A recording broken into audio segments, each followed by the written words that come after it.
दुनिया से। Pakistan showbiz industry की हुबरू अदाकारा मरियम नफीस और उनके शोहर के हाथ जल्द पहले बच्चे की पैदाइश मुतवक्की है। मरियम नफीस ने इंस्टाग्राम पर यह खुशखबरी अपने मदाहों को दी, जहां उन्होंने शोहर के हमरा की तस्वीर भी अपलोड की। अदाकारा मरियम नफीस ने इंस्टाग्राम पोस्ट में लिखा है कि हम बहुत जल्द वालिदैन बनने वाले हैं। साथ ही उन्होंने मदाहों से दरख्वास्त की कि वो अपनी दुआओं में इन्हें जरूर याद रखें।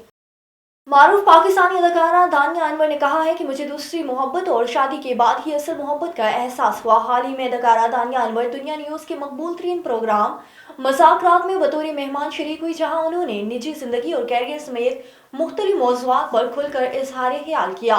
प्रोग्राम के दौरान यकतरफा मोहब्बत से मुतल्लिक पूछे गए एक सवाल के जवाब में दानिया अनवर ने कहा कि यकतरफा बड़ी बेवकूफ़ी होती है जिसमें दूसरा शख्स मोहब्बत नहीं करता, लेकिन यकतरफा मोहब्बत करने वाला शख्स अपना वक्त ज़ाया कर रहा होता है।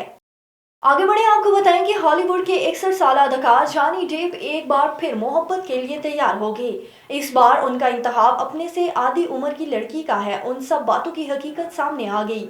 मीडिया रिपोर्ट्स के मुताबिक साबका अहलिया एम्बर हर्ड से ताल्लुक के बाद जॉनी डेप ने उनकी खातून वकील जोएल रच के ताल्लुक की खबरें सामने आई, लेकिन लगता है कि अदाकार अब मजीद आगे बढ़ गए हैं। मीडिया रिपोर्ट के मुताबिक वो अपने से आधी उम्र की नौजवान स्पेनिश लड़की से डेटिंग कर रहे हैं जो पेशे के लिहाज से इन्फ्लुएंसर हैं।